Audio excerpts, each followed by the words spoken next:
Hello friends, कैसे हैं आप सब। आज हम पढ़ने वाले हैं क्लास 10th का साइंस का थर्ड चैप्टर जिसका नाम है metals and non metals. Metals के बारे में तो सब जानते हैं, जैसे कि मेटल्स के टूल्स होते हैं हमारे पास, प्लायर होता है हमारे पास, स्क्रू ड्राइवर होता है हमारे पास, हैमर होता है हमारे पास, और कुकर होता है, प्रेशर कुकर हमारे पास मेटल्स का। ये सब चीज़ें मेटल्स की बनी हैं। उसके बाद नॉन मेटल्स होते हैं जैसे कि कार्बन, जैसे कि सल्फर, जैसे कि क्लोरीन। ये नॉन मेटल्स होते हैं। अब इनको मेटल्स या नॉन मेटल्स क्यों कहा जाता है? हमने क्या किया, शुरुआत से ही ह्यूमन काइंड को जितने भी तत्व मिले, जितने भी एलिमेंट्स मिले, उनको उसने क्या किया, एक टेबुलर फॉर्म में रख लिया। आज तक ह्यूमन काइंड को, साइंटिस्ट को जितने भी एलिमेंट्स के बारे में पता है, उनको सबको एक टेबल में रखा गया जिसको हम पीरियोडिक टेबल बोलते हैं। तो इस पीरियोडिक टेबल के अंदर 118 एलिमेंट्स हैं जिनके बारे में हमें आज तक मालूम चला है। 118 एलिमेंट्स के बारे में हम आज तक जानते हैं। इस पीरियोडिक टेबल के अंदर आप देख सकते हैं तो जो रेड हाईलाइटेड एलिमेंट हैं, जो कि राइट हैंड साइड में है पीरियोडिक टेबल के, उनको हम कहते हैं नॉन मेटल। और बाकी जो ब्लू हाईलाइटेड एलिमेंट है, जो कि ज्यादातर पोर्शन है पीरियोडिक टेबल का, वो है मेटल्स। और जो ग्रीन हाइलाइटेड एलिमेंट्स हैं उनको हम बोलते हैं मेटलॉइड्स। मेटलॉइड्स क्या बोलते हैं? मेटलॉइड्स।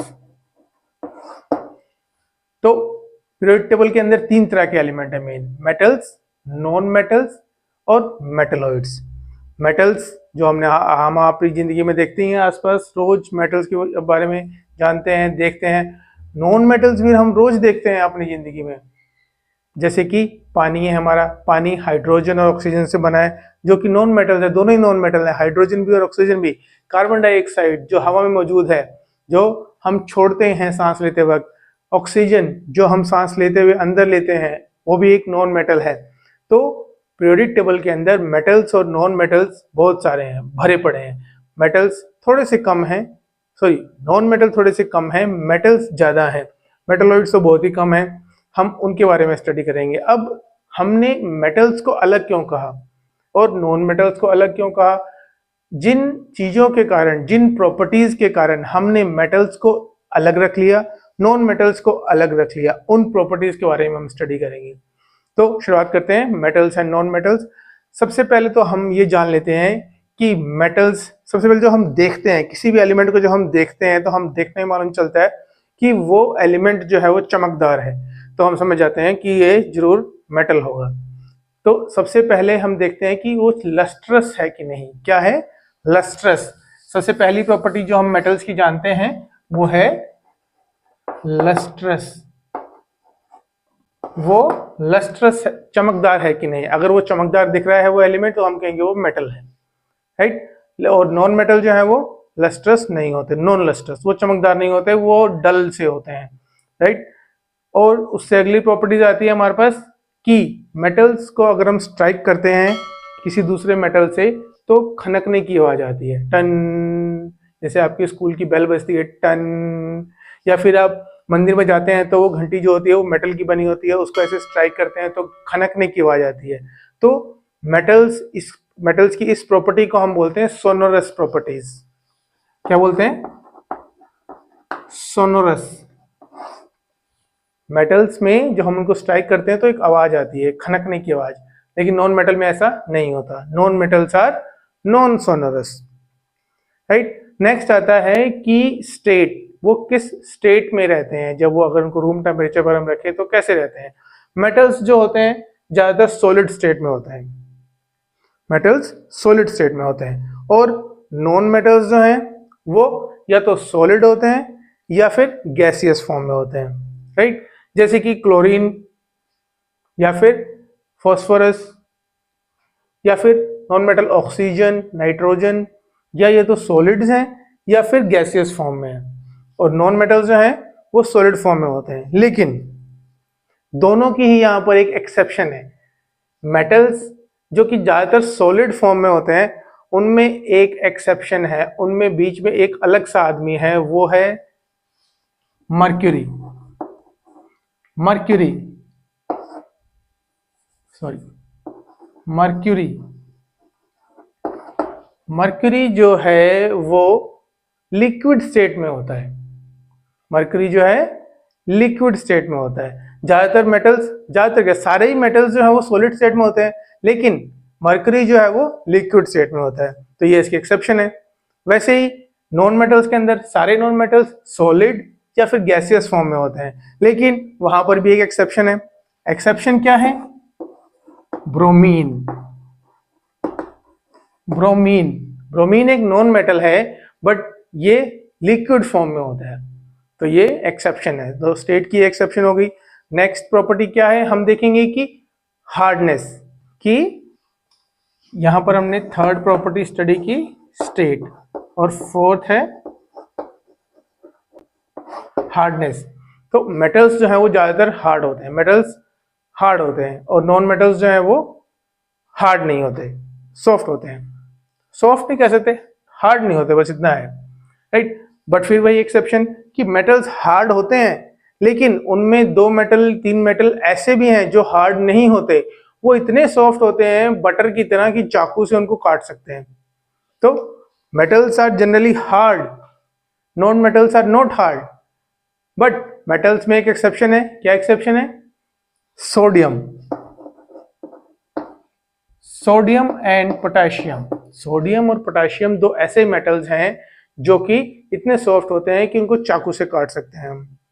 ओके, तो ये इसकी एक्सेप्शन हो गई। तो वैसे ही नॉन मेटल्स जो हैं वो हार्ड नहीं होते, बट वहां पर भी एक एक्सेप्शन है कि नॉन मेटल, एक हम अगर देखें, कार्बन एक नॉन मेटल है, बट कार्बन की ही एक फॉर्म, कार्बन की कौन कौन सी फॉर्म होती है? जैसे हम 2 फॉर्म जानते हैं, ग्रेफाइट और डायमंड। डायमंड जो है वो कार्बन से ही बनता है, कोयला भी कार्बन का ही होता है। तो डायमंड जो है वो कार्बन से बनता है। अब डायमंड तो आपको पता है कि it is the hardest substance known on the earth, तो डायमंड बहुत ही हार्ड होता है। तो अब लेकिन हमने तो कहा कि नॉन मेटल हार्ड नहीं होते, बट डायमंड जो है वो कार्बन का बना है, और वो हार्डेस्ट सब्सटेंस है अर्थ के ऊपर, इसको हम जानते हैं, तो वो एक एक्सेप्शन है। तो यहां पर हमने देखा हार्डनेस के लिए भी एक्सेप्शन है यहां पर, कि नॉन मेटल्स हार्ड नहीं होते, लेकिन डायमंड जो कार्बन से बना है वो हार्डेस्ट सब्सटेंस है। और मेटल जो कि हार्ड होते हैं, बट सोडियम और पोटेशियम ऐसे मेटल हैं जो इतने सॉफ्ट होते हैं कि उनको चाकू से भी काटा जा सकता है, राइट। तो ये हो गई हार्डनेस। नेक्स्ट हमारी प्रॉपर्टी आती है कि वो हीट कंडक्ट करते हैं कि नहीं, हीट कंडक्शन। अब आप पूछेंगे हीट कंडक्शन क्या होता है? हीट कंडक्शन के लिए हम एक चीज जानते हैं। देखो, जैसे कि मान लीजिए ये, अगर मान लीजिए मेटल का बना हो और हम इसको यहाँ पर एक कैंडल लगा दें और गर्म करना शुरू कर दें, कैंडल लगाएं और गर्म करना शुरू करें, तो आपको क्या लगता है कि यहाँ जहां से मैंने इसको होल्ड किया हुआ है, पकड़ रखा है, ये पोर्शन गर्म नहीं होगा? होगा, अगर ये मेटल का बना होगा तो यहां पे हमने हीट दी, हीट यहां से यहां आ गई, यहां से यहां आ गई हीट, तो इसी को हम कहते हैं हीट कंडक्शन। हीट कंडक्ट कर रही है यहां से यहां तक। तो जो मेटल्स जो होते हैं वो हीट कंडक्ट करते हैं, एक पोर्शन से दूसरे पोर्शन में हीट चली जाती है, लेकिन नॉन मेटल ऐसा नहीं करते, नॉन मेटल हीट कंडक्ट नहीं करते। ओके, तो सबसे अच्छा हीट का कंडक्टर कौन सा है? मेटल है। सबसे अच्छा हीट कंडक्टर है silver and aluminium.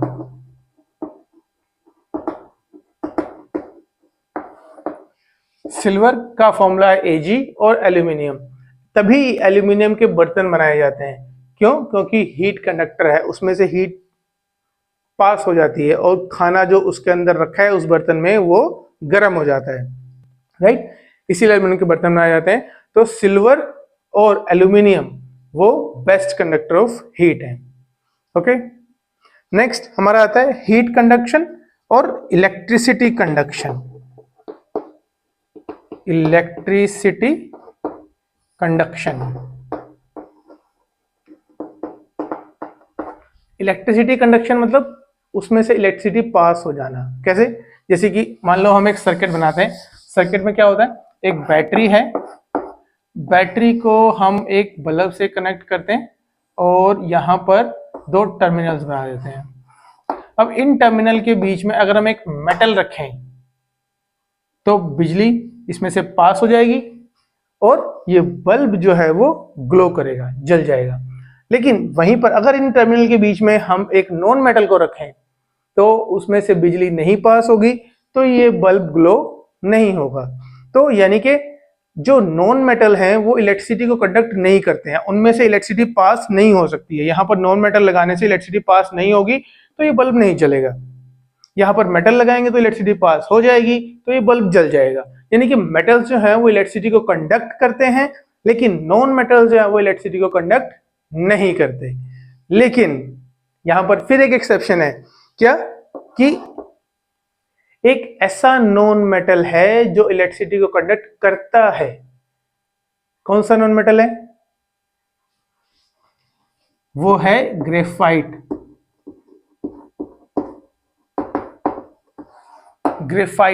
Graphite carbon की ही एक फॉर्म है जो इलेक्ट्रिसिटी को कंडक्ट करती है। देखा, तो ज्यादातर मेटल्स इलेक्ट्रिसिटी को कंडक्ट करते हैं, maximum all the metals conduct electricity, but non metals not conduct electricity. लेकिन एक एक्सेप्शन है ग्रेफाइट जो कि कार्बन से बना है, वो इलेक्ट्रिसिटी कंडक्ट करता है। ये एक्सेप्शंस को जरूर याद रखना क्योंकि क्वेश्चंस एक्सेप्शन से ही आते हैं, क्वेश्चंस एक्सेप्शन से ही आते हैं। और दूसरा, सबसे अच्छा कंडक्टर कौन सा है, कौन सा मेटल सबसे अच्छा कंडक्टर है इलेक्ट्रिसिटी का? Copper and silver. Copper and silver. आपको एग्जांपल देता हूं, कॉपर की वायर्स बनाई जाती हैं। कॉपर की वायर देखिए आपने, हमारे घरों में यूज होती है इलेक्ट्रिसिटी की वायर्स। उसके ऊपर प्लास्टिक का कवर होता है, पीवीसी बोलते हैं, पॉलीविनाइल क्लोराइड का कवर होता है, उसके अंदर कॉपर की वायर्स होती हैं। तो कॉपर की वायर क्यों इस्तेमाल की जाती है? कॉपर की वायर क्यों इस्तेमाल की जाती है? क्योंकि कॉपर सबसे अच्छा कंडक्टर है इलेक्ट्रिसिटी का, इसीलिए कॉपर की वायर्स बनाई जाती हैं। और उसके बाद सिल्वर भी अच्छा कंडक्टर है इलेक्ट्रिसिटी का, लेकिन सिल्वर की वायर नहीं बनाई जाती क्योंकि सिल्वर महंगा होता है, इसलिए कॉपर की वायर बनाई जाती है। कॉपर सबसे अच्छा कंडक्टर है इलेक्ट्रिसिटी का। और लेकिन नॉन मेटल होते हुए भी कार्बन की एक फॉर्म ग्रेफाइट है जो कि बहुत अच्छा कंडक्टर है इलेक्ट्रिसिटी का, लेकिन उसकी वायर्स नहीं बनाई जा सकती। ओके, इसलिए वायर्स कॉपर की बनाई जाती हैं। राइट, ये हमारी हो गई इलेक्ट्रिसिटी कंडक्शन। नेक्स्ट प्रॉपर्टी है इनकी malleability and ductility. Next property है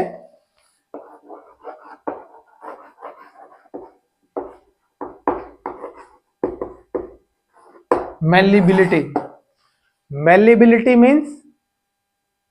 मेलिबिलिटी मतलब कि एक लोहे का छोटा सा टुकड़ा लो, उस पर हैमर मारते रहो मारते रहो मारते रहो मारते रहो, वो क्या हो जाएगा? वो चपटा हो जाएगा, पतली सी शीट बन जाएगी।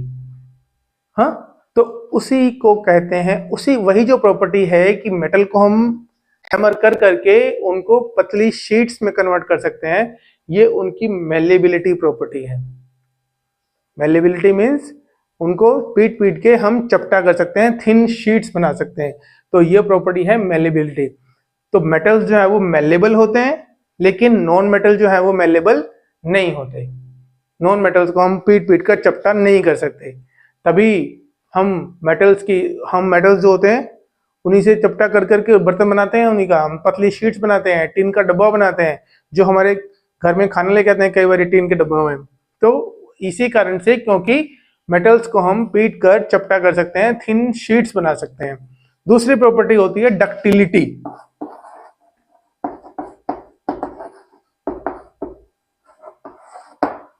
डक्टिलिटी का मतलब जब हम मेटल्स को खींच कर लंबा कर सकें, खींच कर पतली पतली वायर्स बना सकें, तो उस प्रॉपर्टी को हम कहते हैं डक्टिलिटी।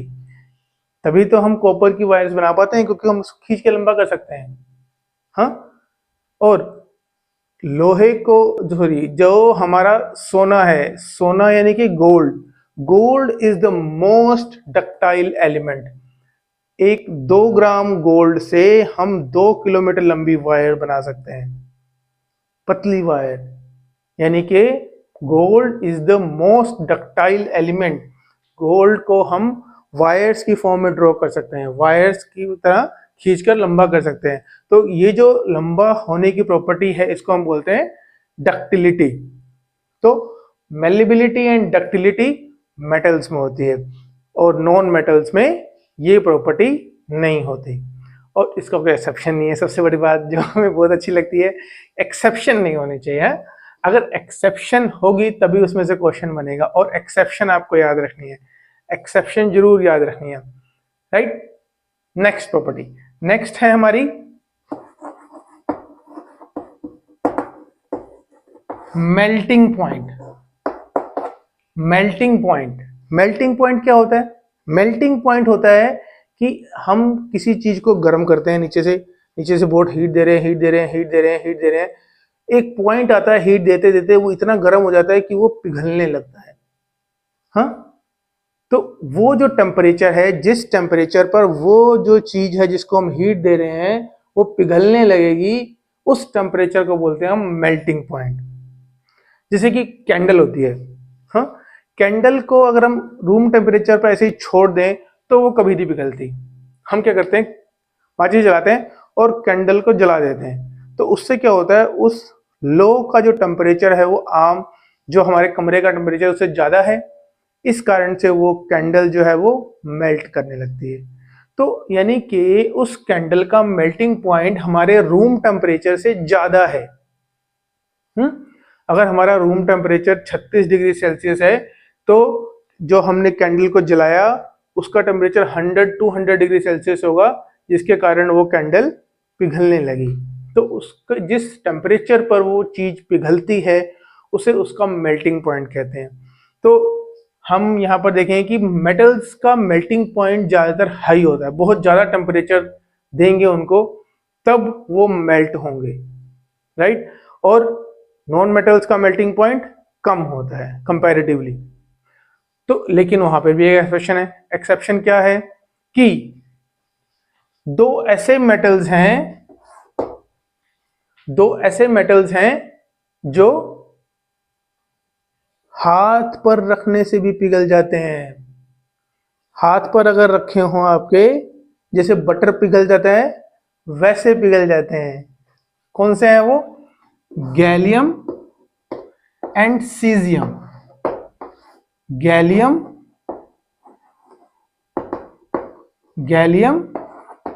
And caesium. गैलियम और सीजियम तो ऐसे मेटल हैं जिनका मेल्टिंग पॉइंट बहुत ही कम होता है। अगर आप उनको अपनी हथेली पर भी रखेंगे तो भी वो पिघल जाते हैं, तो उनका मेल्टिंग पॉइंट बहुत ही कम है। लेकिन वहीं पर नॉन मेटल्स में क्या है? डायमंड जिसका मेल्टिंग पॉइंट हाईएस्ट है। तो डायमंड एक एक्सेप्शन हो गया मेल्टिंग पॉइंट का भी, कि उसका मेल्टिंग पॉइंट हाईएस्ट है। और मेटल्स के अंदर एक्सेप्शन हो गया गैलियम और सीजियम, क्योंकि वो हथेली पर रखने से भी पिघल जाते हैं, राइट। तो ये प्रॉपर्टीज हैं जिनके बेसिस पे हमने मेटल्स और नॉन मेटल्स को अलग अलग रखा हुआ है। हमने देखा ज्यादातर प्रॉपर्टीज में मेटल्स के लिए हाँ है, नॉन मेटल्स के लिए ना है। मेटल्स ऐसे हैं, नॉन मेटल्स ऐसे नहीं हैं, और अलग से उनकी एक्सेप्शंस हैं। ओके, तो ये उनकी प्रॉपर्टीज है जिनकी बेसिस पर एलिमेंट्स को डिवाइड किया गया है दो कैटेगरीज में, मेटल्स एंड नॉन मेटल्स में। और कुछ एलिमेंट्स जो कुछ प्रॉपर्टीज मेटल्स की दिखाते हैं, कुछ प्रॉपर्टीज नॉन मेटल्स की दिखाते हैं, उनको हम कहते हैं वो मेटलॉइड्स हैं। क्या कहते हैं उनको? मेटलॉइड्स। उनको हम कहते हैं मेटलॉइड्स। ओके, अब इन्हीं मेटल्स की और नॉन मेटल्स की फिजिकल प्रॉपर्टीज देखी हमने। अब हम इनकी केमिकल प्रॉपर्टीज देखेंगे। केमिकल प्रॉपर्टीज मतलब हम इनकी रिएक्शन देखेंगे कि किससे कैसे रिएक्ट करते हैं ये। ओके,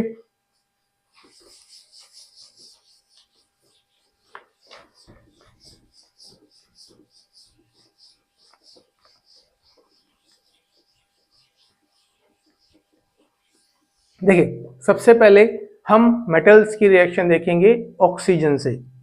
किससे? ऑक्सीजन से। फिर हम मेटल्स की रिएक्शन देखेंगे वाटर से,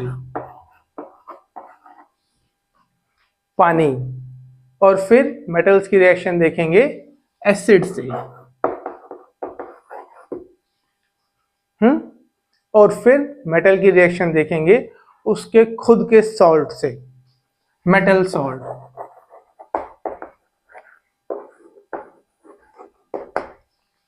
मेटल सॉल्ट से सबसे पहले हम ऑक्सीजन से देखते हैं। ऑक्सीजन से रिएक्शन करना मतलब ज्यादातर केस में क्या होता है कि हम देखते हैं कि बर्निंग ही होती है ज्यादातर केस में सॉरी। तो क्या होता है, ज्यादातर सारे ही मेटल जो हैं वो ऑक्सीजन से रिएक्ट करते हैं।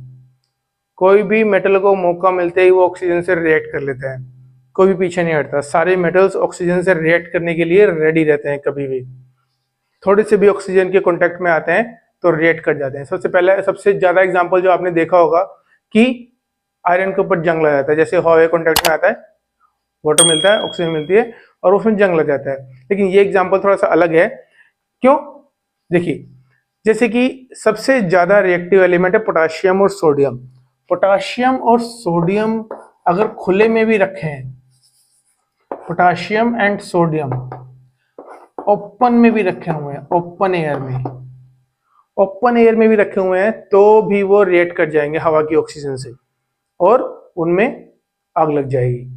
वो इतने ज्यादा रिएक्टिव होते हैं ऑक्सीजन से, इतने ज्यादा रिएक्टिव होते हैं सोडियम और पोटाशियम कि अगर खुले में भी हवा में रखे हैं तो वो ऑक्सीजन से रिएक्ट कर लेते हैं।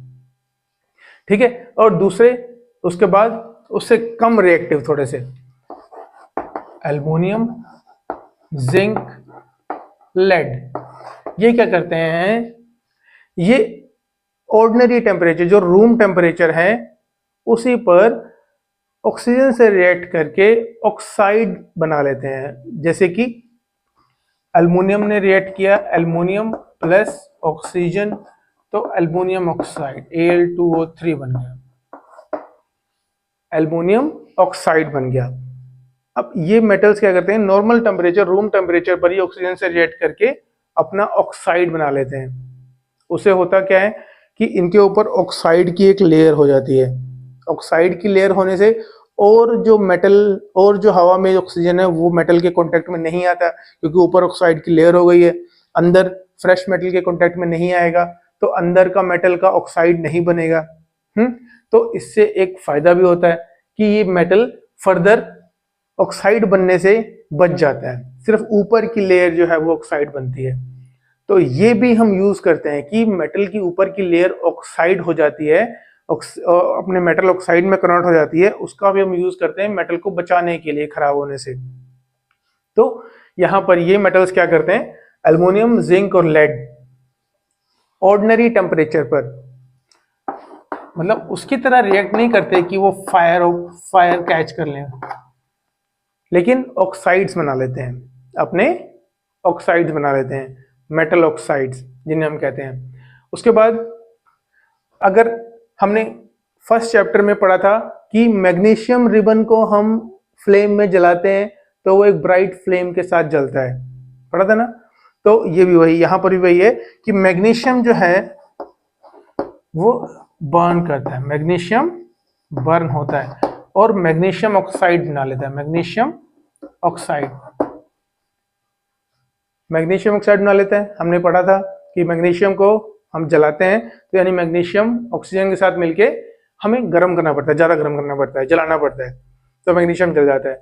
उसी तरह से आयरन होता है, आयरन खुद नहीं जलता, लेकिन अगर आयरन के बारीक बारीक टुकड़े कर लें हम, बहुत छोटे छोटे बारीक, मतलब एक पाउडर की तरह, उसको अगर हम फ्लेम पर डालें, फ्लेम जलती हुई फ्लेम पर, तो वो जलते हैं ब्राइटली, समझे। मैग्नीशियम जैसे जलता है वैसे आयरन नहीं जलता, जलता जरूर है लेकिन वैसे नहीं जलता जैसे मैग्नीशियम जलता है। वो आयरन कैसे जलता है, उसके छोटे छोटे टुकड़े उसको पाउडर फॉर्म में ले आते हैं आयरन को और फिर उसको फ्लेम के ऊपर गिराते हैं तो वो जलता है। ओके, तो हमने देखा सबसे ज्यादा रिएक्टिव सोडियम एंड पोटाशियम, जो कि खुले में रखे हो तो भी रिएक्ट कर जाते हैं, ऑक्सीजन हवा में मौजूद है। उसके बाद एल्युमिनियम, जिंक और लेड जो हवा में रखे हो तो ऑक्साइड की लेयर बन जाती है उसके ऊपर। उसके बाद मैग्नीशियम और आयरन जो कि जलाएं तो जल जाते हैं और हवा में मौजूद ऑक्सीजन के कारण वो ऑक्साइड बना लेते हैं। उसके बाद कॉपर, कॉपर जो है वो खुद रिएक्शन नहीं करता, कॉपर को हमें हीट करना पड़ता है। क्या करना पड़ता है? हीट। कॉपर को जब हम हीट करते हैं तो हवा में मौजूद ऑक्सीजन से मिलकर वो कॉपर ऑक्साइड बना लेते हैं। क्या बना लेता है? Copper oxide. कॉपर को जब हम, क्या रिएक्शन है इसकी, मैं लिखता हूं यहां पर,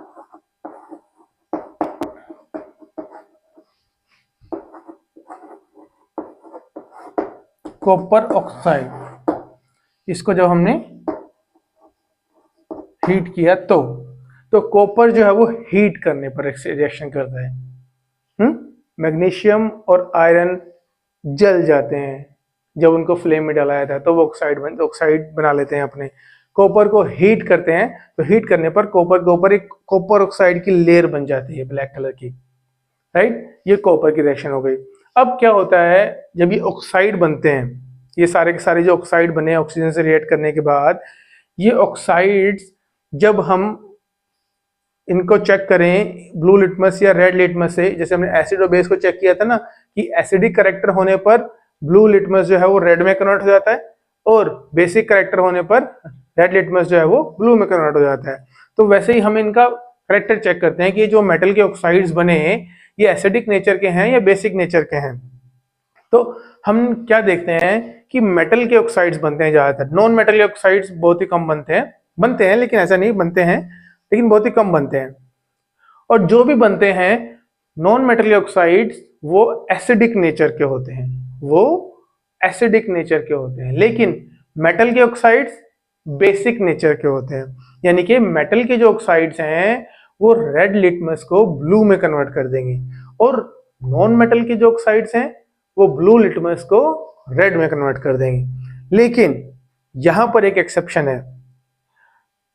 यहां पर एक्सेप्शन क्या है, दो ऐसे ऑक्साइड्स हैं मेटल्स के जो एसिडिक प्रॉपर्टी भी शो करते हैं और बेसिक प्रॉपर्टी भी शो करते हैं। अगर उसमें ब्लू लिटमस डालो तो वो रेड कन्वर्ट कर देंगे, अगर रेड लिटमस डालो तो वो ब्लू में कन्वर्ट कर देंगे। अब कहो ये कैसी प्रॉपर्टी हुई, दोनों ही तरफ हैं, वो एसिडिक भी शो कर रहे हैं और बेसिक भी शो कर रहे हैं। तो हाँ, ऐसे ऑक्साइड्स जो एसिडिक और बेसिक दोनों प्रॉपर्टी शो करते हैं उनको हम बोलते हैं एम्फोटेरिक ऑक्साइड। एम्फोटेरिक, क्या बोलते हैं? Amphoteric oxides. तो हमारे पास एल्युमिनियम का ऑक्साइड Al2O3 और जिंक ऑक्साइड ZnO, ये दो ऐसे ऑक्साइड्स हैं जो कि एसिडिक और बेसिक दोनों प्रॉपर्टी शो करते हैं, तो इनको बोलते हैं हम एम्फोटेरिक ऑक्साइड्स। अब कोई, जैसे कि आपके एग्जाम में एक क्वेश्चन आ सकता है कि how can we prove that aluminium oxide is an amphoteric oxide. तो आप क्या करेंगे, एल्युमिनियम ऑक्साइड की एक एसिड से और एक बेस से रिएक्शन दिखा देंगे और इससे ये प्रूव हो जाएगा। तो आप कह देंगे कि देखो एसिड के साथ भी रिएक्ट करके उसने वाटर और साल्ट बना लिया और बेस के साथ भी रिएक्ट करके वाटर और साल्ट बना लिया, क्योंकि हमने पढ़ा है कि एसिड और बेस जब आपस में रिएक्ट करते हैं तो सॉल्ट बनता है प्लस वाटर। हाँ, तो देखो ऐसे होता है रिएक्शन कि Al2O3 प्लस HCl, ये हो गया ऑक्साइड और ये हो गया एसिड, तो ये बन गया AlCl3, ये AlCl3। AlCl3 एक सॉल्ट है यहां पर, और साथ में क्या बनेगा, ऑक्सीजन प्लस हाइड्रोजन वाटर। तो यहां पर ऑक्साइड जो है जब वो एसिड से रिएक्ट करता है तो सॉल्ट और वाटर बना रहा है। इसका मतलब ये ऑक्साइड किस नेचर का है, बेसिक नेचर का। अगर इसी ऑक्साइड की रिएक्शन हम बेस से करा दें, हम बेस NaOH जो कि एक बेस है सोडियम हाइड्रोक्साइड, इससे जब हम रिएक्शन कराते हैं तब भी हम देखते हैं कि यहां पर NaCl बन जाएगा प्लस वाटर। तो यहां पर फिर से एक सॉल्ट बन गया और एक वाटर। तो यहां पर अब बेस से रिएक्शन करने के बाद फिर ये सोल्ट और वाटर बना रहा है, एसिड से रिएक्शन करने के बाद भी ये सोल्ट और वाटर बना रहा है, यानी यहां पर इसने सॉरी बेसिक नेचर दिखाया, यहां पर इसने एसिडिक नेचर दिखाया। तो दोनों ही नेचर दिखा दिए, एसिडिक और बेसिक। तो इसीलिए इसको कहा जाता है कि ये एम्फोटेरिक ऑक्साइड्स हैं। क्या कहा जाता है? Amphoteric oxides. तो ये ऑक्सीजन से रिएक्शन थी। दूसरा, अब ये जो ऑक्साइड्स बनते हैं, मेटल के ऑक्साइड्स हैं, ये ज्यादातर मेटल के ऑक्साइड्स जो होते हैं वो सोल्यूबल नहीं होते पानी में घुलते नहीं है। लेकिन कुछ मेटल के ऑक्साइड्स हैं जो घुल जाते हैं, कुछ मेटल के ऑक्साइड्स हैं जो घुल जाते हैं, जैसे कि सोडियम का NaO या फिर K2O या फिर K2O। ये मेटल के ऑक्साइड्स जो हैं वो पानी में घुल जाते हैं, और जब वो पानी में घुल जाते हैं तो उनको हम बोलते हैं एल्कली। क्या बोलते हैं? Alkali.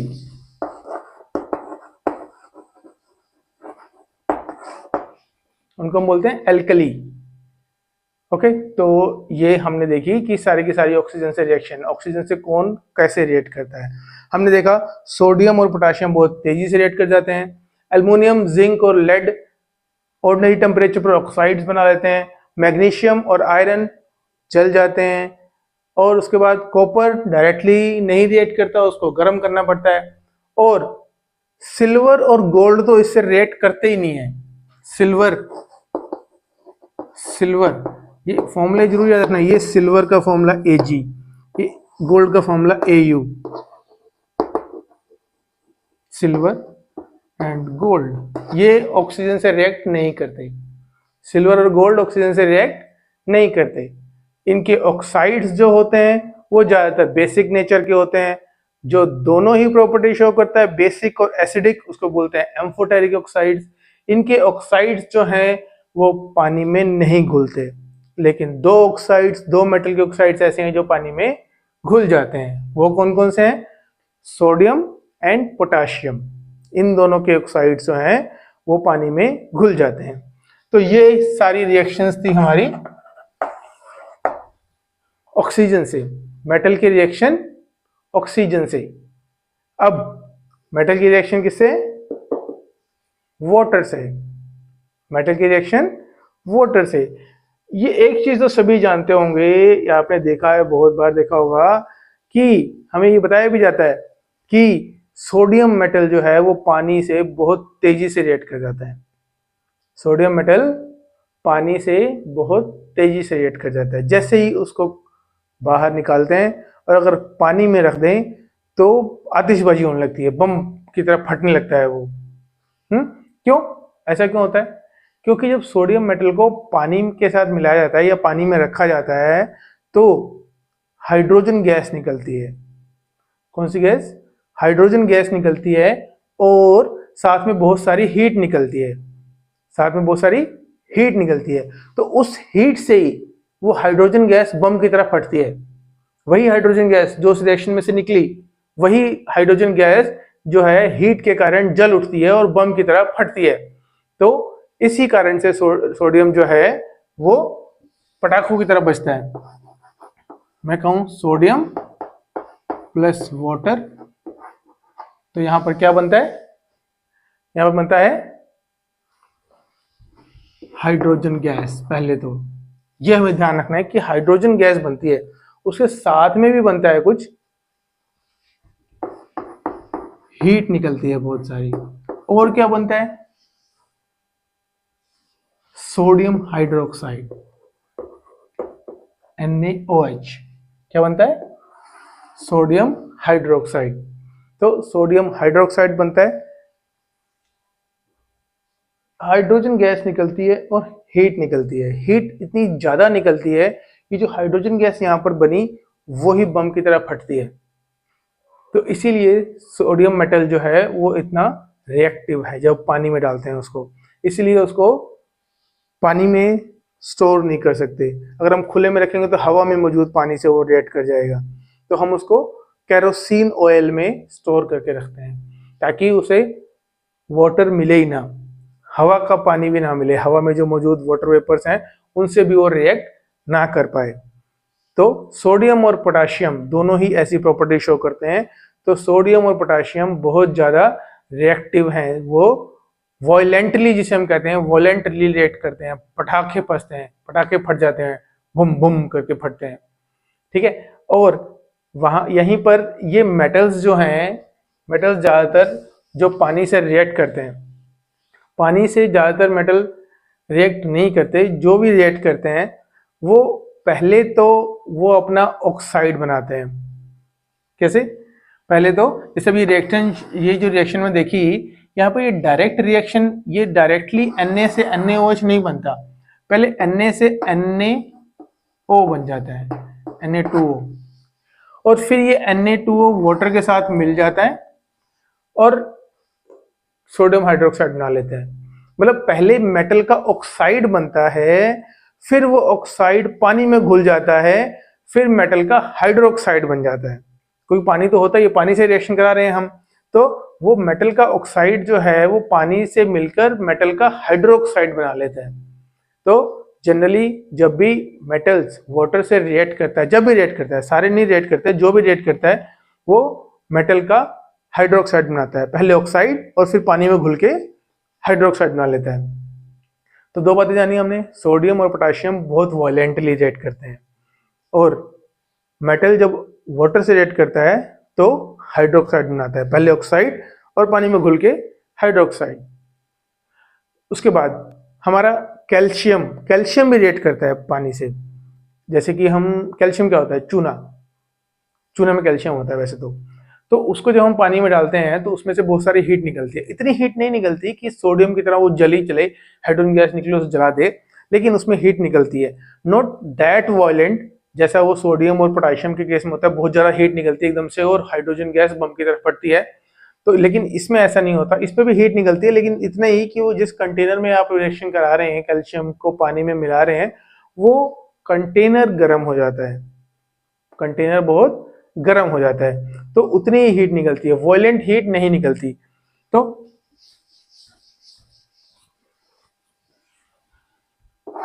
Calcium plus water,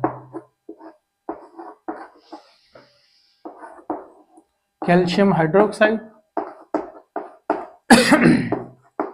plus hydrogen gas, calcium hydroxide plus, sorry hydrogen gas नहीं, यहां पर वाटर, यहां पर बनता है वाटर प्लस हीट निकलती है, प्लस हीट बोथ साइड निकलती है। यहां पर कैल्शियम हाइड्रोक्साइड बना, वाटर प्लस हीट निकलती है उसमें। अब मैग्नीशियम भी ऐसे ही रिएक्ट करता है कि मैग्नीशियम जो पानी में हम मिलाते हैं मैग्नीशियम को, तो उसमें से क्या होता है, मैग्नीशियम के साथ उसमें मैग्नीशियम हाइड्रोक्साइड बनता है। जैसे कि इसमें कैल्शियम हाइड्रोक्साइड बना, वैसे ही मैग्नीशियम हाइड्रोक्साइड बनता है। मैग्नीशियम के केस में कैल्शियम और मैग्नीशियम दोनों एक जैसे ही रिएक्ट करते हैं, बट मैग्नीशियम के केस में हीट नहीं ज्यादा निकलती, मैग्नीशियम के केस में हीट देनी पड़ती है हमें उसे रिएक्ट कराने के लिए। जैसे इसमें हीट निकली, यहां पर ये हीट यहां पर ना होकर यहां पर हो जाती है, हमें हीट देनी पड़ती है। जहां मैग्नीशियम अगर मैं कर दूं तो हमें यहां पर हीट देनी पड़ेगी, और ये मैग्नीशियम की रिएक्शन तब होगी, समझे? तो कैल्शियम की रिएक्शन जब वाटर से होती है तो हीट निकलती है, मैग्नीशियम की रिएक्शन वाटर से कराने के लिए हमें हीट देनी पड़ती है। प्रोडक्ट दोनों में एक ही है, हाइड्रोक्साइड बनेगा, कैल्शियम हाइड्रोक्साइड बना, यहां पर मैग्नीशियम हाइड्रोक्साइड बना, लेकिन कैल्शियम की रिएक्शन होती है तो हीट बाहर निकलती है, बट मैग्नीशियम की रिएक्शन होती है तो हमें हीट देनी पड़ती है, गर्म करना पड़ता है उसको। पानी गर्म होगा तभी मैग्नीशियम से रिएक्ट करेगा, नहीं तो नहीं करेगा, राइट। और उसके बाद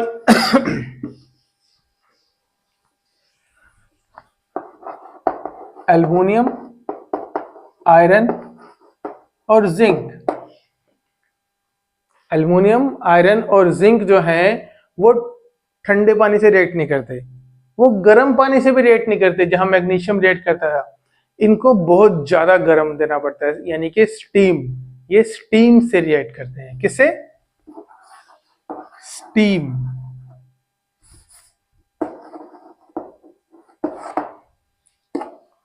स्टीम से रिएक्ट करते हैं। एल्युमिनियम, आयरन और जिंक जो है वो स्टीम से रिएक्ट करते हैं, गर्म पानी से भी नहीं, ठंडे पानी से भी नहीं, खुले में रखेंगे तो भी रिएक्ट नहीं करेंगे, लेकिन स्टीम से जब हम रिएक्शन कराएंगे तो उनके ऊपर ऑक्साइड की लेयर बन जाएगी। ओके, तो ये हो गई हमारी वाटर की रिएक्शन। वाटर कैसे कैसे रिएक्ट करता है, हमने जाना सोडियम से, हमने जाना पोटेशियम सोडियम से जैसे रिएक्ट करता है वो आग लग जाती है, बम की तरह फट जाता है। हमने जाना कैल्शियम से रिएक्ट करता है, हीट निकलती है, कैल्शियम हाइड्रोक्साइड बनाता है, लेकिन इतनी ज्यादा हीट नहीं निकलती जितनी सोडियम के केस में निकलती है। हमने जाना मैग्नीशियम की रिएक्शन कराने के लिए हमें क्या करना पड़ता है, गर्म करना पड़ता है पानी को, गर्म पानी से रिएक्ट करता है मैग्नीशियम, बनेगा वही जो कैल्शियम के केस में बनना था, कैल्शियम हाइड्रोक्साइड, यहाँ पर मैग्नीशियम हाइड्रोक्साइड। और हमने जाना एल्युमिनियम जब पानी से रिएक्ट करता है कैसे, स्टीम देनी पड़ेगी, आयरन भी स्टीम देनी पड़ेगी, जिंक को भी स्टीम देनी पड़ेगी, तब वो पानी से रिएक्ट करेंगे, नहीं तो नहीं करते हैं वो पानी से रिएक्ट। और बचे हुए जैसे कि silver, gold silver, gold, lead, ये पानी से रिएक्ट नहीं करते। Silver, gold, Au, Pb and Ag, silver, gold और लेड ये पानी से रिएक्ट करते ही नहीं है, ना ठंडे पानी से, ना गर्म पानी से, ना स्टीम से, किसी भी रिएक्ट नहीं करते। तो अब हमने ये देखा कि कुछ मेटल्स जो है वो ज्यादा रिएक्टिव होते हैं, कुछ मेटल्स जो है वो कम रिएक्टिव होते हैं। तो हमने अपने रिएक्शंस के बेस पे ये तो एक जान लिया कि सोडियम और पोटेशियम जो है वो सबसे ज्यादा रिएक्टिव है, सोडियम और पोटेशियम सबसे ज्यादा रिएक्टिव है। और ज्यादातर केस में गोल्ड और सिल्वर सबसे कम रिएक्टिव है, वो किसी से रिएक्ट कर ही नहीं रहे, ना ऑक्सीजन से रिएक्ट किया उन्होंने और ना ही वाटर से रिएक्ट किया।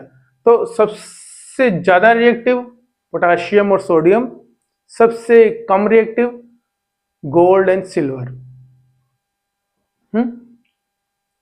अब हमने क्या किया, जब हमने इन रिएक्शंस को स्टडी किया तो हम देखते हैं कि हम एक सीरीज बना सकते हैं। कैसे सीरीज, मतलब ऊपर से नीचे, सबसे ऊपर वाला सबसे ज्यादा रिएक्टिव, सबसे नीचे वाला सबसे कम रिएक्टिव। तो सबसे ऊपर कौन कौन रखेंगे, सोडियम और पोटेशियम, सबसे नीचे कौन कौन रखेंगे, सिल्वर एंड गोल्ड, क्योंकि रिएक्ट करते ही नहीं है। तो ये दो हम जान गए। अब ये हमने दो से रिएक्शन कराई, ऑक्सीजन से मेटल्स की और वाटर से। अभी हम किससे किससे कराएंगे, एसिड से। एसिड से मेटल की रिएक्शन हमने पढ़ी हुई है, हमने पढ़ी है जब हमने एक्सपेरिमेंट किया था फर्स्ट चैप्टर में, जिंक ग्रैन्यूल्स के ऊपर डाइल्यूट सल्फ्यूरिक एसिड डाला तो उसमें से हाइड्रोजन गैस निकली। किया था हमने एक्सपेरिमेंट, एक्टिविटी किया था ना फर्स्ट चैप्टर में। एक्टिविटी था कि अगर जिंक ग्रैन्यूल्स के ऊपर हम सल्फ्यूरिक एसिड डालते हैं तो वहां पर हाइड्रोजन गैस निकलती है। क्या रिएक्शन था, देखो, जिंक ग्रैन्यूल्स प्लस H2SO4, जब जिंक ग्रैन्यूल्स के ऊपर H2SO4 डाला जाता है तो क्या होता है, हाइड्रोजन गैस निकलती है। तो हाइड्रोजन गैस निकलती है और वो मेटल, जो ये मेटल है वो सल्फेट से जुड़ जाता है। किससे जुड़ जाता है, सल्फेट से। तो ये बन जाता है zinc sulphate. Zinc plus H2SO4, hydrogen gas निकली और जिंक सल्फेट। ज्यादातर मेटल ऐसे ही रिएक्ट करते हैं, सेम मेटल क्या करते हैं, हाइड्रोजन गैस रिलीज करते हैं और वो जो कोरस्पॉन्डिंग सोल्ट है वो बन जाता है। अगर वैसे ही कॉपर है, सॉरी जिंक है, आयरन प्लस H2SO4 करते हैं तो फिर वही हाइड्रोजन गैस निकलती है प्लस आयरन सल्फेट बन जाता है। ठीक, तो मेटल्स रिएक्शन कैसे करते हैं एसिड से, कि वो हाइड्रोजन गैस निकलती है और कोरस्पॉन्डिंग सॉल्ट बन जाता है, कोरस्पॉन्डिंग मेटल के साथ जुड़कर वो कोरस्पॉन्डिंग सोल्ट बना लेता है। अब लेकिन यहां पर फिर एक एक्सेप्शन है। क्या एक्सेप्शन है, एक एसिड है जो इन सब से अलग ही रहता है। कौन सा एसिड है वो, HNO3। HNO3 एक ऐसा एसिड है जो हाइड्रोजन गैस रिलीज नहीं करता। यहां पर जो हाइड्रोजन गैस निकल रही थी H2SO4 के केस में मेटल्स के साथ रिएक्ट करके, HNO3 के साथ रिएक्ट करके ये हाइड्रोजन गैस नहीं निकलती। क्यों नहीं निकलती जी? वो इसलिए नहीं निकलती क्योंकि HNO3 जो है वो बहुत ही अच्छा ऑक्सीडाइजिंग एजेंट है। क्या है? बहुत ही अच्छा ऑक्सीडाइजिंग एजेंट है। कैसा एजेंट है? ऑक्सीडाइजिंग। इसके कारण जो हाइड्रोजन गैस बनती है, वो फिर से उस हाइड्रोजन गैस को ऑक्सीडाइज कर देता है और क्या बना देता है? वाटर। वो इतना अच्छा ऑक्सीडाइजिंग एजेंट है कि जब उसकी मेटल से रिएक्शन होती है, जब इसकी किसी भी मेटल से रिएक्शन होती है, किसी भी मेटल से, तो जो हाइड्रोजन बनी, इस हाइड्रोजन के साथ ही इसने कंबाइन करके उसको वाटर में कन्वर्ट कर दिया, तो हाइड्रोजन गैस निकलती ही नहीं है। हाइड्रोजन गैस नहीं निकलेगी तो वो रिएक्शन जो जनरली हो रही थी कि मेटल की एसिड से रिएक्शन करके वो हाइड्रोजन गैस बन जा रहा था, यहाँ पर वो हाइड्रोजन गैस बनती नहीं है। तो ये थोड़ा सा अलग है, ये एक्सेप्शन है एसिड्स की। यहाँ पर हाइड्रोजन गैस ना बन के वाटर बन जाता है। बट यहां पर भी एक एक्सेप्शन है। एक्सेप्शन में भी एक्सेप्शन है कि दो मेटल्स ऐसे हैं, मैंगनीज और मैग्नीशियम। मेटल्स के साथ रिएक्शन जान लिया हमने। मेटल्स के साथ रिएक्शन होती है मेटल्स की जब एसिड के साथ रिएक्शन होती है तो हाइड्रोजन गैस निकलती है और कोरस्पॉन्डिंग सॉल्ट बन जाता है। लेकिन HNO3 एक ऐसा एसिड है जहां पर हाइड्रोजन गैस नहीं निकलती। क्यों नहीं निकलती? क्योंकि HNO3 जो है वो बहुत ही अच्छा ऑक्सीडाइजिंग एजेंट है। जो हाइड्रोजन गैस बन रही होती है रिएक्शन में, वो उसको ऑक्सीडाइज करके वाटर बना देता है। बट फिर दो मेटल ऐसे हैं जो हाइड्रोजन गैस रिलीज कराते हैं। ये दो मेटल हैं, जब इनकी डाइल्यूट HNO3 से रिएक्शन होती है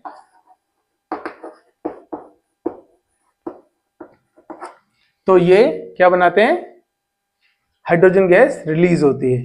HNO3 के साथ भी इनकी हाइड्रोजन गैस यहां पर रिलीज होती है। तो हमने ये जाना कि HNO3 एसिड्स में एक एक्सेप्शन था और मैंगनीज और मैग्नीशियम मेटल्स में एक एक्सेप्शन है HNO3 के लिए, नाइट्रिक एसिड के लिए।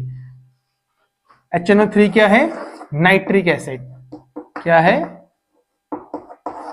Nitric acid. तो ये हमारी रिएक्शन मेटल्स की एसिड के साथ। अब यहां पर हमने देखा कि मेटल्स एसिड के साथ सारे रिएक्ट कर रहे हैं, कुछ कम रिएक्ट करते हैं, कुछ ज्यादा रिएक्ट करते हैं। तो उससे भी हमें थोड़ा आइडिया मिला कि कौन सा मेटल ज्यादा रिएक्टिव है, कौन सा मेटल कम रिएक्टिव है।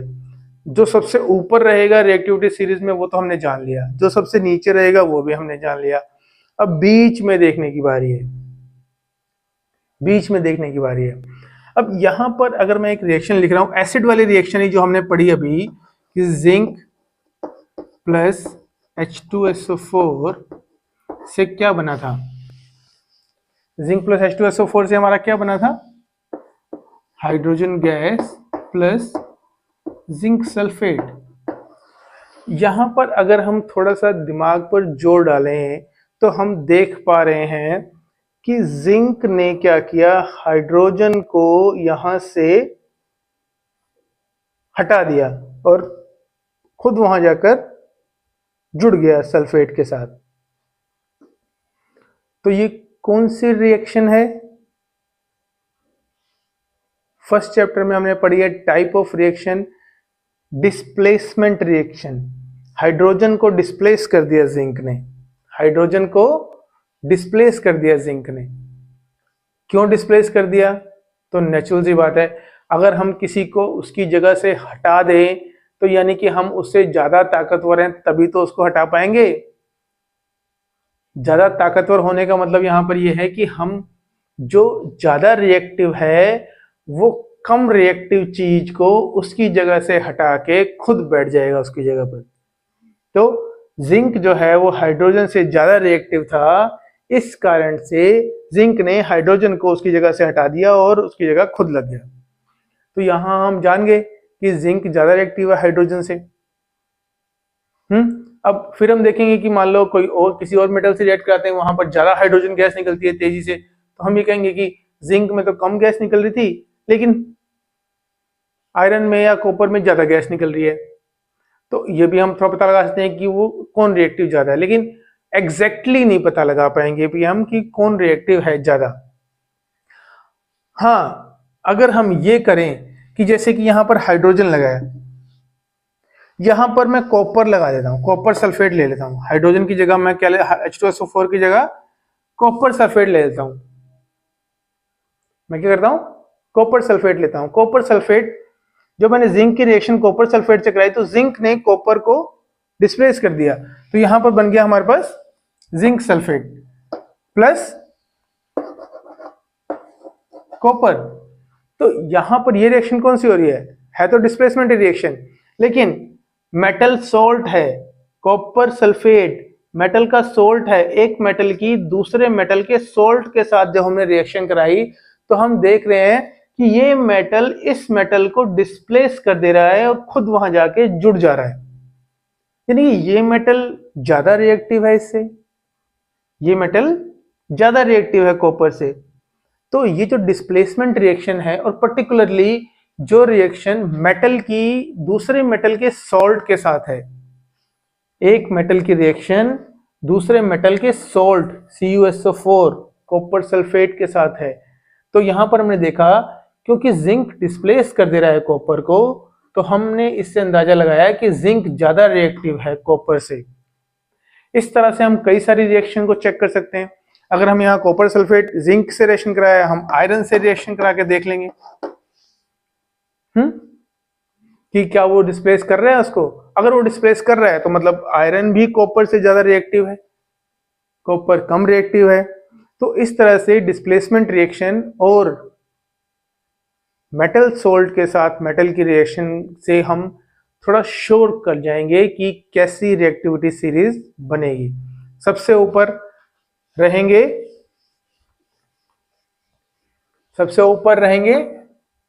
चलो ये तो हमने पहले हम ये देख लेते हैं, एसिड से रिएक्शन देख ली हमने, मेटल सॉल्ट से रिएक्शन देख ली हमने, ठीक है। मेटल सॉल्ट के साथ साथ हमने डिस्प्लेसमेंट रिएक्शन भी देख ली। अब इसके बाद जो हम जिस टॉपिक पर पहुंचे हैं वो ये कि इन रिएक्शंस को देखने के बाद हमें ये समझ में आया कि हम मेटल्स को कैसे उनकी इंक्रीजिंग रिएक्टिविटी की सीरीज में अरेंज कर सकते हैं। तो सबसे ऊपर पोटाशियम और सोडियम, मैं फॉर्मूला लिख रहा हूं सिर्फ, पोटाशियम सोडियम, और सबसे नीचे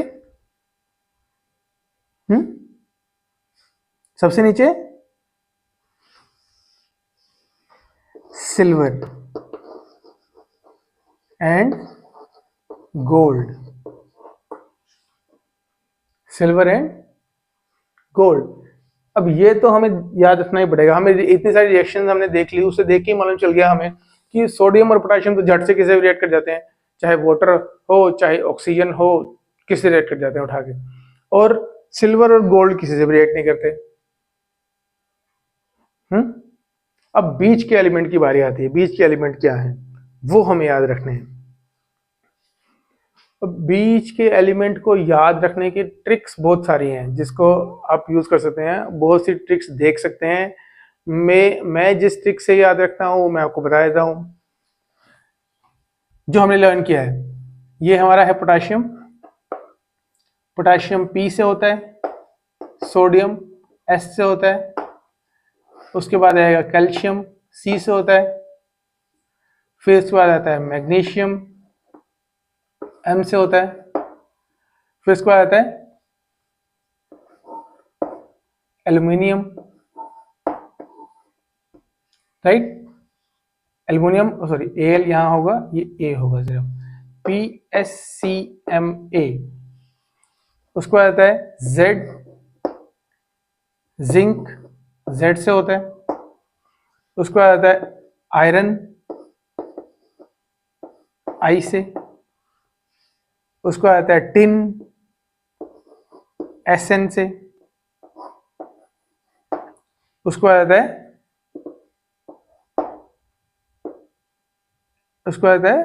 L, और बीच में एक और होता है, मैंने यहाँ छोटी जगह बच गई हमारे पास, H, सिल्वर एंड गोल्ड।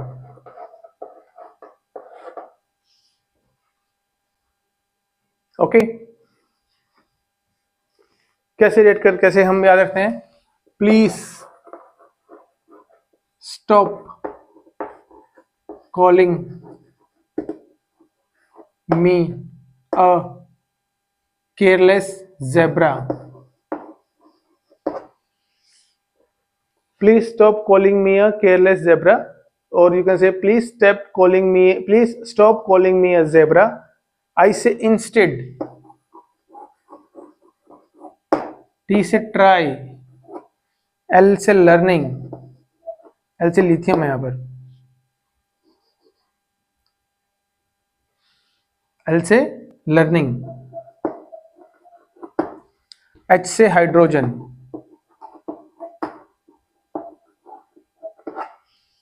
तो ये हमारी सीरीज बनती है। Please stop calling me a zebra, instead try learning how, H से होता है हाउ, हाइड्रोजन लिख दिया मैंने यहाँ पर, ट्राई लर्निंग हाउ। और इसके बाद आता है copper and mercury, silver and gold. How copper and mercury saves gold, right? Please stop calling me a zebra, instead try learning how copper and mercury saves gold. Please stop calling me a zebra, instead try learning how copper and mercury saves gold. Potassium, sodium, calcium, magnesium, aluminum, zinc, iron, tin, lead, hydrogen, copper, mercury, silver, gold, right. और lead का formula होता है Pb, L से learning. Okay, याद रहेगा। Please stop calling me a zebra, instead try learning how copper and mercury saves gold. ये एक trick है याद रखने की इससे सीरीज को। Please stop calling me a zebra, instead try in learning how copper and mercury saves gold. Okay, तो ये हमारी रिएक्टिविटी सीरीज हमने याद कर ली। कौन सा मेटल कितना रिएक्टिव है? सबसे ऊपर वाला मोस्ट रिएक्टिव, सबसे नीचे वाला लीस्ट। ये हमारी रिएक्टिविटी सीरीज है, तो याद रहेगी। एक बार फिर से रिवीजन कर लेते हैं। Please stop calling me a zebra, please stop calling me a zebra, please stop calling me a zebra, instead try learning how copper and mercury saves gold. S से सिल्वर, G से gold, ये सबसे नीचे होते ही हमें पता ही है। Okay, तो ये हो गई हमारी रिएक्टिविटी सीरीज। तो हमने जान लिए हमने क्या क्या चेक किया। हमने चेक किया कि प्रॉपर्टीज क्या क्या है मेटल्स और नॉन मेटल्स की, फिजिकल प्रॉपर्टीज। हमने उनकी रिएक्शन चेक की, ऑक्सीजन से, हाइड्रोजन से, ऑक्सीजन से, वाटर से, एसिड से और मेटल सॉल्ट से। अब हम थोड़ा सा देखते हैं कि मेटल्स जो हैं नॉन मेटल से कैसे रिएक्ट करते हैं। मेटल वर्सेस नॉन मेटल, ये जानने से पहले हमें एक चीज रिवीजन करना है। 9th क्लास में हमने वैलेंस शेल पढ़ा था। वैलेंस शेल क्या होता है? वैलेंस शेल बताते हैं हम पहले। किसी भी एलिमेंट का पीरियोडिक टेबल में क्या नंबर होगा, ये उस पर डिपेंड करता है कि उस एलिमेंट के एटम में कितने प्रोटॉन्स हैं। उस एलिमेंट के एटम में कितने प्रोटॉन्स हैं, राइट। जैसे मैं ऐसे नंबर ले लेता हूं, हाइड्रोजन का नंबर है 1, राइट। हीलियम का नंबर है 2, उसके बाद lithium 3, hydrogen, helium, lithium, beryllium, boron, carbon, nitrogen. तो इस तरह से इनके नंबर हैं। पीरियोडिक टेबल में इनको एटॉमिक नंबर बोलते हैं। क्या बोलते हैं? Atomic number. एटॉमिक नंबर का मतलब कि इस पर्टिकुलर एलिमेंट के एटम के अंदर जो न्यूक्लियस है, उस न्यूक्लियस में कितने प्रोटॉन्स हैं, वो उसका एटॉमिक नंबर है। अब क्योंकि एटम जो है उसके अंदर प्रोटॉन्स के ऊपर पॉजिटिव चार्ज होता है, तो जितना पॉजिटिव चार्ज है उतना ही नेगेटिव चार्ज होगा, तभी तो वो बैलेंस रहेगा, नहीं तो पॉजिटिव चार्ज बढ़ा हुआ रहेगा हमेशा। तो एटम के अंदर जितना पॉजिटिव चार्ज होता है प्रोटॉन्स के कारण, उतना ही नेगेटिव चार्ज होता है। अब वो नेगेटिव चार्ज कहां से आता है? इलेक्ट्रॉन्स के कारण। ये अगर एटम है, इसके अंदर ये अगर न्यूक्लियस है जिसमें प्रोटॉन्स हैं, अगर मान लो इसमें 3 प्रोटॉन्स हैं, तो उसके चारों तरफ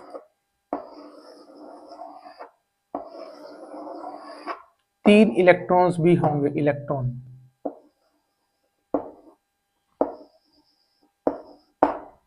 तो एटम के अंदर अगर 3 प्रोटॉन हैं जो कि पॉजिटिवली चार्ज्ड हैं, तो 3 ही इलेक्ट्रॉन्स भी होंगे जो कि नेगेटिवली चार्ज्ड हैं। ओके, प्रोटॉन्स और इलेक्ट्रॉन्स बराबर होंगे। अब होता क्या है, ये तो हमारा एटॉमिक नंबर हो गया कि एटॉमिक नंबर क्या होता है। जितने नंबर ऑफ प्रोटॉन्स किसी भी एलिमेंट के एटम में होंगे, वही उसका एटॉमिक नंबर होगा। यानी कि अगर हम देखें कार्बन के अंदर 6 प्रोटॉन्स हैं, तो 6 ही इलेक्ट्रॉन भी होंगे। ठीक है, ये क्लियर हो गया। अब ये मैंने क्यों बताया? ये मैंने इसलिए बताया कि वैलेंसी क्या होती है। वैलेंसी होती है एक मैजिक नंबर। कैसे?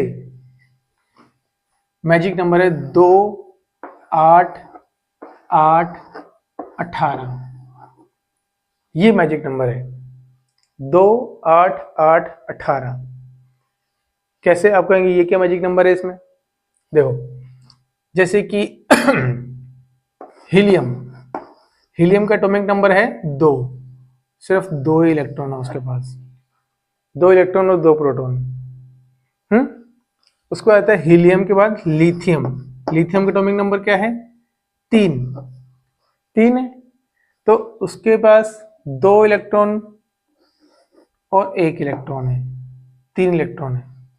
तो हमने ये जो वैलेंसी बनाई है, इसको हम बोलते हैं ये वैलेंस शेल है, एटम की वैलेंस शेल। तो किसी भी एटम की वैलेंस शेल में इस तरह से हो सकते हैं कि सबसे अंदर की जो शेल है उसमें 2 इलेक्ट्रॉन होंगे, उससे बाहर वाली शेल में 8 इलेक्ट्रॉन हो सकते हैं मैक्सिमम, उससे बाहर वाली शेल में 8 इलेक्ट्रॉन हो सकते हैं, और उससे बाहर वाली शेल में 18 इलेक्ट्रॉन हो सकते हैं मैक्सिमम। अब देखो, इसके पास 3 इलेक्ट्रॉन थे, तो यहां पर 2 इलेक्ट्रॉन आ गए, 1 इलेक्ट्रॉन यहां आ गया। उसके बाद अगर मैं कार्बन की बात करूं, कार्बन का नंबर है 6, तो 2 इलेक्ट्रॉन यहां आएंगे और 4 इलेक्ट्रॉन यहां आएंगे। अब यहां पर इस शेल में कितने इलेक्ट्रॉन आ सकते हैं मैक्सिमम? 8 इलेक्ट्रॉन आ सकते हैं। कार्बन के पास 4 इलेक्ट्रॉन है, कार्बन के पास 4 इलेक्ट्रॉन है, तो कार्बन किसी से 4 इलेक्ट्रॉन ले सकता है ताकि इसके 8 इलेक्ट्रॉन पूरे हो जाएं। कोई भी एटम क्या करता है, अपनी वैलेंस शेल में मैक्सिमम जितने इलेक्ट्रॉन आ सकते हैं उतने इलेक्ट्रॉन लाने की कोशिश करता है। अगर ला नहीं सकता तो बचे हुए इलेक्ट्रॉन को ही दे देगा ताकि ये वाली शेल पूरी हो जाए। समझे, इतना स्ट्रांग नहीं है कि वो और इलेक्ट्रॉन ला सके। जैसे यहाँ पे इसमें 1 इलेक्ट्रॉन है, ये 7 इलेक्ट्रॉन कहीं से नहीं ला सकता, बहुत मुश्किल है उसके लिए कि 7 इलेक्ट्रॉन लेके आए। तो इसलिए वो अपना 1 इलेक्ट्रॉन छोड़ देगा, 2 इलेक्ट्रॉन कंप्लीट हो गई शेल, तो वो खुश, मजे में। तो कोई भी एटम जो है अपने वैलेंस शेल को पूरा करने की कोशिश करता है, इसको बोलते हैं वैलेंसी, कि कितने इलेक्ट्रॉन चाहिए या कितने इलेक्ट्रॉन छोड़ने हैं उसको, ताकि उसका जो ये वैलेंस है ये पूरा हो जाए, एक तरह से बैलेंस पूरा हो जाए। तो अगर इसके पास 1 ही इलेक्ट्रॉन है, 7 इलेक्ट्रॉन लेके पूरा करने की बजाय ये 1 इलेक्ट्रॉन को छोड़ देगा और इसको पूरा कर लेगा, राइट। तो ये जो वैलेंसी है कि कितने इलेक्ट्रॉन वो एक कोई भी एलिमेंट कितने इलेक्ट्रॉन ले सकता है या कितने इलेक्ट्रॉन दे सकता है, उसी के बेसिस पे हम रिएक्शन को प्रिडिक्ट करते हैं कि क्या प्रोडक्ट बनेगा। देखो जैसे कि हम यहीं पे देख लेते हैं,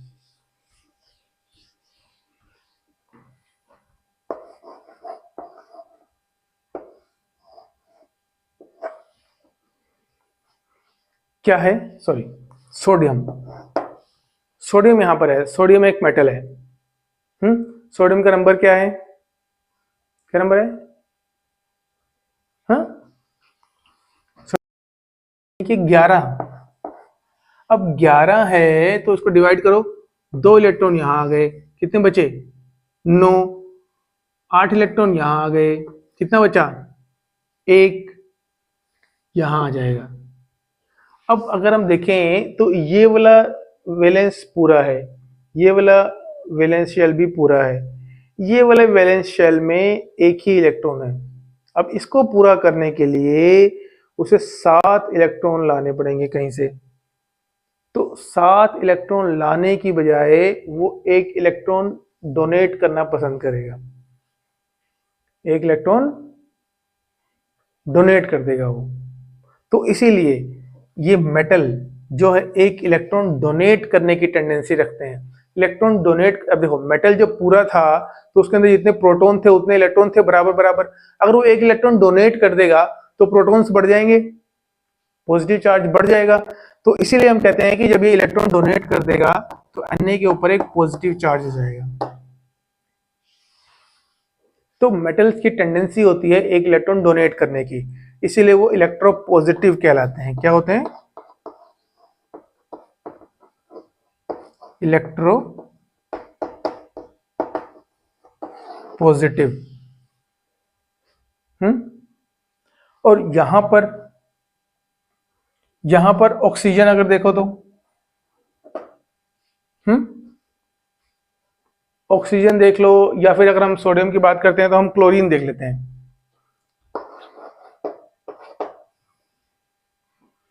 सोडियम, मैग्नीशियम और फास्फोरस, सल्फर, क्लोरीन का नंबर जो है वो है 17 नंबर।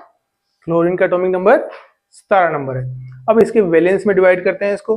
सबसे पहले यहां रखते हैं 2 इलेक्ट्रॉन, फिर यहां रखते हैं, कितने बचेंगे, 15। 15 में से 8 यहां रख देंगे, कितने बचेंगे, 8 और 2 10 हो गए। और यहां पर एक बचा 7 इलेक्ट्रॉन, यहां रख दिया हमने 7 इलेक्ट्रॉन। इसके अंदर 7 हो गया, इसके अंदर 8 हो गया, इसके अंदर 2 हो गया। तो अब देखो यहां पर इसे पूरा करने के लिए, इस वैलेंस शेल को पूरा करने के लिए उसे 1 इलेक्ट्रॉन की जरूरत है। या तो वो 1 इलेक्ट्रॉन लेके इसको पूरा कर ले या 7 के 7 इलेक्ट्रॉन छोड़ दे। तो आपको क्या लगता है वो क्या करेगा, 1 इलेक्ट्रॉन लेना ज्यादा पसंद करेगा, तो 1 इलेक्ट्रॉन वो ले लेगा। तो इसीलिए क्लोरीन की टेंडेंसी होती है कि वो 1 इलेक्ट्रॉन गेन कर ले। तो 1 इलेक्ट्रॉन जब गेन कर लेगा तो इलेक्ट्रॉन बढ़ जाएंगे, पॉजिटिव चार्ज कम हो जाएगा, नेगेटिव चार्ज ज्यादा हो जाएगा। तो यहां पर क्लोरीन के ऊपर एक नेगेटिव चार्ज हो जाएगा। तो इसीलिए इसको बोलते हैं ये इलेक्ट्रोनेगेटिव हो जाता है। क्या हो जाता है, इलेक्ट्रोनेगेटिव। जैसे कि मेटल इलेक्ट्रोपॉजिटिव हो जाता है, वैसे ही क्लोरीन इलेक्ट्रो नेगेटिव हो जाता है। अब ये सोडियम जो कि इलेक्ट्रोपॉजिटिव था, क्लोरीन जो कि इलेक्ट्रोनेगेटिव है, ये दोनों आपस में रिएक्ट कर जाते हैं। Sodium positive, chlorine negative. इसको एक इलेक्ट्रॉन चाहिए, इसको एक इलेक्ट्रॉन देना है, इसका इलेक्ट्रॉन इसके पास चला जाता है, तो ये सोडियम क्लोराइड बना लेते हैं। क्या बना लेते हैं? Sodium chloride. तो इस तरह से मेटल्स की और नॉन मेटल्स की रिएक्शन होती है। सोडियम एक इलेक्ट्रॉन दे देता है, क्लोरीन एक इलेक्ट्रॉन ले लेता है। तो इस तरह से ये क्या करते हैं, एक दूसरे से जुड़े रहते हैं, उसने क्योंकि एक इलेक्ट्रॉन लेना है। अब जो इस तरह के बॉन्ड होते हैं जिसमें एक एलिमेंट इलेक्ट्रॉन दे देता है, दूसरा एलिमेंट इलेक्ट्रॉन ले लेता है, इस तरह के बॉन्ड्स को हम बोलते हैं आयनिक बॉन्ड्स। क्या बोलते हैं? आयनिक।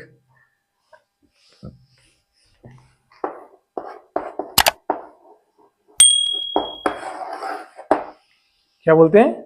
आयनिक बॉन्ड्स, राइट। तो आयनिक बॉन्ड्स तक हमने आज पढ़ा।